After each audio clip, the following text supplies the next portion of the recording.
You're 38, sitting at your desk on a Tuesday afternoon. You've had enough sleep, you've had your coffee, but you feel off. Not sick, not tired exactly, just not quite there. And you think, when did this start? Here's what's strange. If you asked yourself that same question a year ago, you probably would have said, I feel fine. But somewhere between then and now, something shifted, and you can't pinpoint the moment it happened. Thousands of people experience this exact feeling in their late 30s. Same age, same vague sense that something changed, but almost nobody can explain what actually shifted or why it happened when it did. There's a reason for that, and it has to do with a question most people never ask. What if your body has a breaking point? Not a dramatic breaking point, not a collapse, but a specific moment when your body stops being able to hide what's been happening for years. Think of it like this. For your entire life up until now, your body has been running on two systems, the primary system and the backup system. When the primary system starts to slow down, which it does gradually after age 30, the backup kicks in. You don't feel the decline because the backup is covering for it. But backup systems aren't infinite. They have a limit, and for most people that limit gets reached somewhere between ages 37 and 39. This is the story of what happens when your backup runs out, what it feels like, why it happens in your late 30s specifically, and what your body does when it can no longer hide the changes. Let's start with something almost everyone experiences but nobody really discusses. Food stops working the same way. You're 37. You eat dinner at 7 p.m., grilled chicken, vegetables, nothing unusual. 3 hours later, you're lying in bed and your stomach still feels full, heavy, like the food is just sitting there. You think, did I eat too much? But you didn't. You ate the same portion you've always eaten. You think, maybe I'm getting sick. But you're not sick. This happens again the next night, and the night after that. Or, here's another version. You have a normal lunch, and 2 hours later, you're exhausted. Brain fog sets in. You can barely concentrate, and you need a nap. And you start wondering, is something wrong with my stomach? Do I have a food intolerance now? Maybe, but probably not. What's more likely is that your digestive system just crossed a threshold. Here's the simple version of what's happening. Your stomach is like an industrial facility. It takes in raw materials, food, and breaks them down using acid and enzymes. Then it passes the broken down materials to your intestines, which absorb the nutrients and move waste along. This facility has been running at full capacity your whole life. But around age 30, production starts slowing down. Less acid, fewer enzymes, slower movement through the intestines. For the first several years, you don't notice because the facility is still operating above the threshold you need. If it's running at 90% instead of 100%, your body compensates. You absorb nutrients a little less efficiently, but it's not enough to feel. But by your late 30s, the facility is running at about 70%, and 70% is below the threshold. Now you notice. Food sits in your stomach longer because there's not enough acid to break it down quickly. Your intestines move slower because the muscles that push food along have weakened. It's not that something suddenly broke, it's that the gradual decline finally dropped below the level where your body could hide it. And here's why this matters beyond just comfort. When your digestion slows down, your body becomes less efficient at pulling energy from food, which means even if you're eating enough, your cells aren't getting as much fuel as they used to. And this creates a strange situation. You feel tired after eating. The exact thing that's supposed to give you energy now makes you sluggish. Because your body is working harder to digest and it's getting less in return. This is one reason why people in their late 30s often say, I have no energy in the afternoons. It's not just stress. It's not just poor sleep. It's digestion. And once digestion starts affecting energy, it triggers the next change. Here's something that seems completely unrelated, but isn't. You start having trouble regulating temperature. You're 38. You wake up in the middle of the night and you're too hot. You throw off the blanket. 5 minutes later, you're too cold. You pull it back on. You can't get comfortable. Or you're sitting in a meeting and you suddenly feel a wave of heat, not because the room is hot, just internal heat. It passes after a minute, but it's disorienting.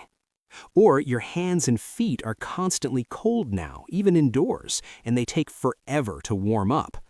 And you think, is this early menopause, if you're a woman, or why am I suddenly so sensitive to temperature, if you're a man? Here's what's actually happening. Your internal thermostat is losing precision. Your body maintains temperature through your blood vessels. When you're hot, the tiny vessels near your skin open up to release heat. When you're cold, they close down to keep heat in. This system depends on something called vascular tone, the elasticity of your blood vessel walls. Think of it like a hose. A new hose is flexible. You can expand it or squeeze it easily. An old hose gets stiff. It doesn't respond as quickly. Your blood vessels are that hose, and around age 35, they start losing elasticity. By your late 30s, they've lost about 10% of their flexibility. That might not sound like much, but it's enough that your vessels can't adjust to temperature changes as fast as they used to. So when your body tries to cool you down or warm you up, there's a delay. You overshoot. You feel too hot, then too cold, then too hot again. Your thermostat didn't break, it just got slower. And here's the part that connects back to everything else. When your blood vessels lose elasticity, your heart has to work harder to push blood through them. This is why many people see their blood pressure start to creep up in their late 30s, even if nothing else changed. Not because they gained weight, not because they're more stressed, but because the vessels themselves got stiffer. And when your heart is working harder, it uses more energy, which means less energy available for everything else, which makes the fatigue worse. Do you see how these pieces start connecting? Digestion slows, less energy from food. Blood vessels stiffen, heart works harder, uses more energy. And we're only 2 systems in. Now, let's talk about the change that frustrates people the most. Recovery stops working. You're 39. You do a workout on Saturday, nothing extreme, just your normal routine. But instead of being sore for a day or 2, you're sore for 5 days. And it's not just muscle soreness, it's deep fatigue. Your whole body feels heavy. Or you have a stressful week at work. In your early 30s, you could bounce back over the weekend. Now, you need a full week to feel normal again. Or you catch a minor cold, nothing serious, but it takes 10 days to fully recover instead of 5. And you start thinking, am I out of shape? Am I not sleeping enough? What's wrong with me? Here's what's actually happening. Your body's repair system hit a wall. Imagine your body is a city. Every day, normal activity creates damage. Exercise tears muscle fibers. Stress damages cells. Illness creates waste products. All of this is normal. Your body has a cleanup crew that works overnight. They clear out the damaged cells, fix what can be fixed, and restore everything to baseline. In your 20s, this crew works fast. They finish the job by morning. But starting around age 30, the crew gets smaller, fewer workers, and the ones who remain work slower. For the first several years, they can still finish most of the job. You wake up feeling mostly recovered. But by your late 30s, the crew is running at about 70% capacity, and now they can't finish the job in one night, so the damage starts accumulating. Day after day, a little more mess gets left behind. This is why recovery takes longer, not because the damage increased, but because the cleanup capacity decreased. When you don't fully recover from one stress, you start the next day already behind. Then you add new stress on top of unrepaired damage, and the gap widens. This is why people in their late 30s often feel like they can't keep up anymore. They're not weaker, they're just starting each day from a lower baseline. And when you combine this with the digestive slowdown and the vascular stiffening, you get a compounding problem. Less energy from food, more energy used by the heart, less capacity to repair, and it all adds up to one overwhelming feeling: exhaustion. But we're still not at the breaking point. There's one more system that has to fail before you really feel it. This is the system that ties everything together: hormones. For men, testosterone has been quietly declining since age 30, about 1% per year. By 38, you're down 8%, still technically normal on a blood test, but 8% is enough to notice. Here's what it feels like. You used to wake up with drive, energy, motivation. Now it takes you an hour and 2 coffees just to feel functional. You used to bounce back from setbacks quickly. Now they weigh on you. You used to feel resilient. Now everything feels harder. For women, the late 30s are often when perimenopause begins. Not menopause, that comes later, but the transition phase where estrogen and progesterone start fluctuating unpredictably. And this shows up as mood swings, anxiety, sleep disruptions, brain fog, irritability that seems to come from nowhere. Think of hormones as the communication network in your body. They're the signals that tell your cells what to do: build muscle, burn fat, repair damage, stay alert, feel calm. When hormone levels are stable and high, the signals are clear. Your body knows what to do and does it efficiently. But when hormone levels drop, even slightly, the signals get weaker. Your cells still receive them, but they're not as strong, so the response is slower, less precise, less effective. And because hormones affect everything, energy, mood, sleep, metabolism, recovery, when they decline, every other system gets worse. Remember the digestive slowdown? Hormones regulate digestion. The vascular stiffness? Hormones keep blood vessels flexible. The recovery problem? Hormones control repair. So when hormones drop in your late 30s, they don't just create their own problems, they amplify every other problem. And this is the breaking point. For the first 7 or 8 years after 30, your backup systems could compensate for the declining hormones. Your nervous system worked harder. Your body became more efficient with the hormones it had. You didn't feel the drop. But by your late 30s, the backup capacity is depleted. Your nervous system can't compensate anymore. Your efficiency improvements have plateaued. And when the hormones drop below the compensation threshold, everything else that's been quietly declining suddenly becomes visible. The digestion problems you've been compensating for? Now you feel them. The vascular stiffness? Now it affects your temperature. The recovery slowdown? Now it affects your energy. It's not that these problems started in your late 30s, it's that your ability to hide them ended. And there's one last piece that completes the picture. Sleep architecture changes. You're 38. You go to bed at 10:30. You fall asleep fine. But at 3 a.m., you wake up. Not because of noise, not because you need the bathroom. You just wake up, and you can't fall back asleep for an hour. This keeps happening 2 or 3 times a week, and you start getting anxious about it. What's wrong with me? Why can't I sleep anymore? Here's what changed: the structure of your sleep.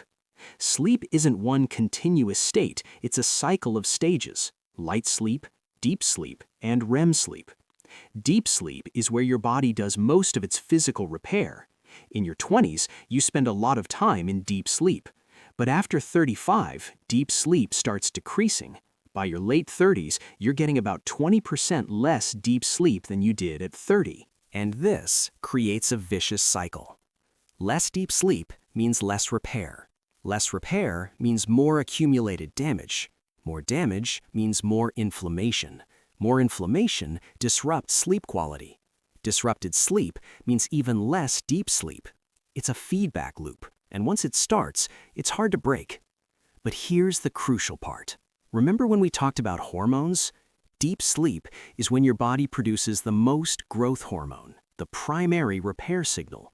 So when deep sleep decreases, growth hormone decreases even more, which makes repair even slower, which makes every other system worse.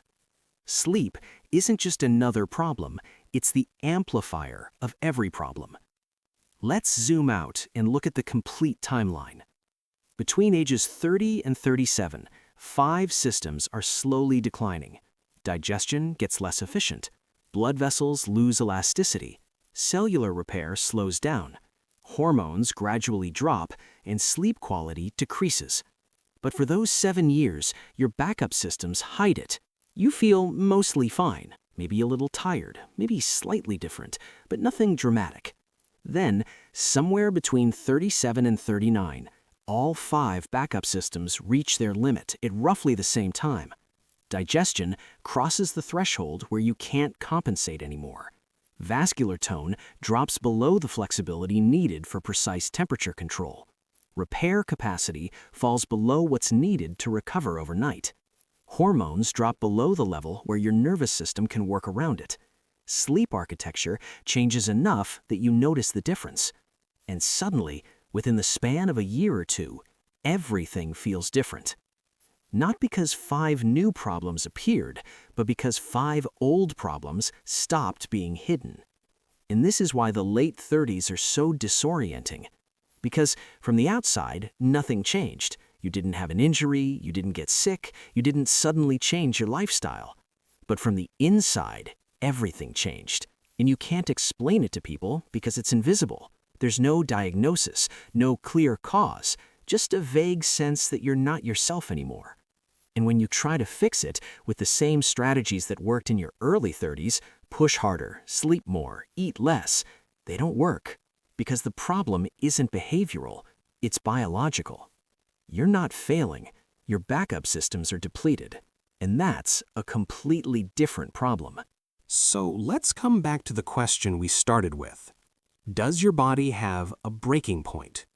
Yes, but not in the way most people think. It's not a moment where everything fails. It's a threshold where your body can no longer hide the gradual changes that have been happening for years. And that threshold isn't random. It happens in the late 30s because that's when the backup systems that kicked in at age 30 run out of capacity. For most people, this window falls between ages 37 and 39. Some people hit it earlier, some hit it later, but the pattern is remarkably consistent. And once you understand this, the experience makes sense. None of it is random. None of it is your fault. It's just biology following a predictable timeline. Here's the hard truth. You can't get the backup systems back. Once they're depleted, they're depleted. But that doesn't mean you're stuck. It just means the strategy has to change. When your digestion is less efficient, you can adjust when and what you eat. When your temperature regulation is less precise, you can control your environment more carefully. When recovery takes longer, you can build in more rest between stresses. When your hormones shift, you can adjust your expectations and your rhythm. When your sleep is lighter, you can prioritize sleep quality over quantity. This is what the late 30s are about. Not sudden aging, not collapse, but the end of compensation. For 7 or 8 years, your body successfully hid the changes, but biology has limits, and in your late 30s, you reach them. The question isn't what's wrong with me. The question is what changed in my body and how do I work with it instead of against it? And once you see the threshold, once you understand why it happened when it did, the confusion lifts. You're not broken, you're not failing, you're just on the other side of the backup system. And that's a different place with different rules. If this was the first time someone explained why your late 30s felt like a sudden shift, subscribe, because there are more thresholds coming, and understanding what's ahead is the difference between confusion and clarity. You're not imagining it. You crossed a biological threshold, and now you know exactly what it was.